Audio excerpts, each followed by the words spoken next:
Estamos interesados en la seguridad de la ciudadanía, en la seguridad de las personas que sufren, por ejemplo, son víctimas de secuestro. Tenemos que hacer que estas herramientas estén controladas, que sea claro quiénes pueden utilizarlas, bajo qué circunstancias.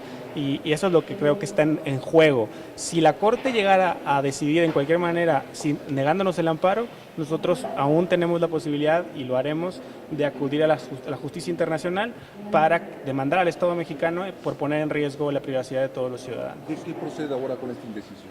Pues sigue en lista, vendremos el próximo miércoles, a ver si el próximo miércoles ya se decide y podremos saber el sentido de la sentencia, más el contenido de la sentencia. Tal vez probablemente tengamos que esperar incluso un poco más a conocer la publicación del engrose de la sentencia, pero digamos se mantiene en lista, lo cual quiere decir que hubo una discusión, que no fue un caso sencillo para la Corte de discutir y que hay cosas en el proyecto que probablemente, como está presentado y que es público, pues que podrían cambiar, ¿no? Entonces, esto sigue en la mesa y se sigue. Sigue en la mesa. ¿Se podría ir al pleno? ¿Ustedes avalarían que se fuera al pleno de la Corte?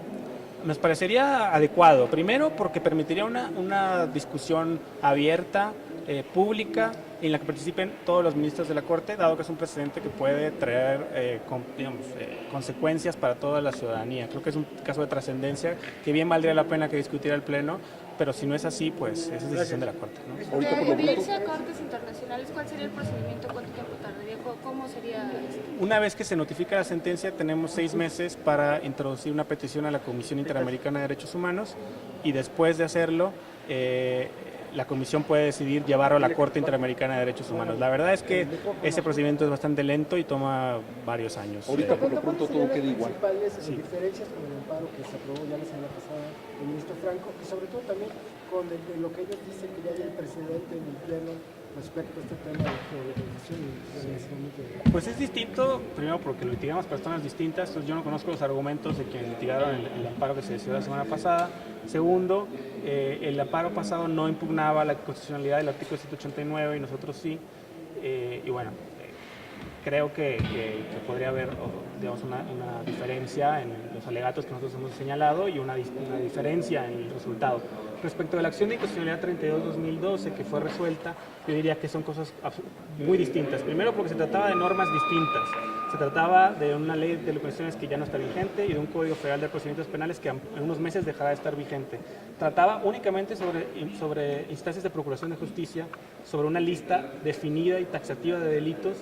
Y en esa discusión la Suprema Corte entendió que la geolocalización significaba una geolocalización en un solo momento, no una geolocalización continua. En este caso estamos hablando de una geolocalización continua, un monitoreo de la geolocalización que es distinto y que tiene implicaciones en la privacidad distintas. No estamos nada más hablando de instancias de procuración de justicia, sino de muchas instancias de seguridad. Hay una indefinición en la ley de quiénes pueden hacerlo, pero sabemos que policías estatales, el SAT, muchas autoridades que no tienen una facultad expresa en la ley se sienten autorizadas para utilizar este tipo de herramientas y además no estamos hablando de una lista taxativa de delitos o de causas a través de las cuales se puede utilizar la medida de geolocalización. Es decir, esa decisión que se tomó no puede ser trasladada a este caso porque son casos absolutamente distintos sobre normas distintas con un alcance distinto. Por ese sentido, es muy importante que la Corte se tome su tiempo y decida bien en favor de la privacidad y la seguridad de los ciudadanos, porque la decisión que tomó hace unos años no puede ser trasladada así sin más a este caso. ¿Y qué le responderías a Wanda con lo que dijo Yunes? Pues que miente, no sé con qué intenciones, pero que si en verdad ella defiende los intereses de las personas víctimas de secuestro, debería estar a favor de que se nos otorgue el amparo. Porque como mencionaba hace un rato, en este país, desgraciadamente, la diferencia entre autoridades y delincuencia es frecuentemente inexistente. Y el otorgar estas medidas de vigilancia sin controles, lejos de ponernos cerca de alcanzar la paz y la seguridad de nuestra ciudadanía, la pone en riesgo. Entonces yo diría que mejor se informe mejor sobre de qué va el amparo. Por supuesto que no se liberarían el 80% de las personas secuestradas si se les otorga el amparo. De entrada ni siquiera son quejosos en el amparo, entonces la verdad es que es una mentira pues bastante absurda.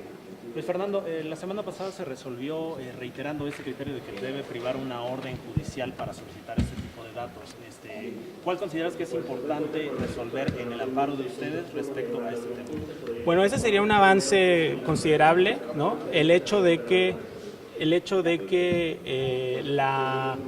se reconozca que se necesita una autorización judicial para acceder a los metadatos conservados, creo que es un avance. Sin embargo, nosotros insistimos en otras cuestiones. Primero, el solo hecho de obligar a las empresas a conservar por 2 años datos sobre todos los usuarios de telecomunicaciones sin distinción nos parece una medida desproporcionada e innecesaria, que como te digo, ya ha sido declarada contraria al derecho a la privacidad, por ejemplo, por el máximo tribunal de la Unión Europea. Y por otro lado, es absurdo y contradictorio considerar que para la geolocalización en tiempo real no se necesita autorización judicial, pero para acceder a los datos de localización históricos de dónde ha estado como usuario de telecomunicaciones en los últimos 2 años, sí necesite.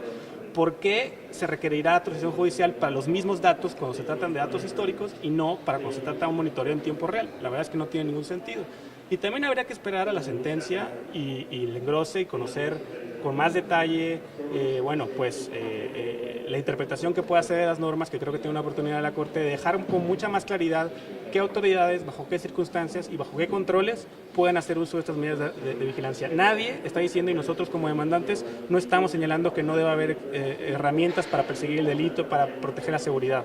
Lo que estamos señalando es que esas herramientas, sin controles adecuados, sin precisión y claridad en la ley respecto de estas cuestiones, lejos de favorecer la seguridad, la vulneran. Eso es lo único que estamos pidiendo, y en cualquier país democrático respetuoso de los derechos humanos no debería ni de ser controversial. ¿Cuál es el proyecto que está pidiendo que no haya orden judicial para este requerimiento?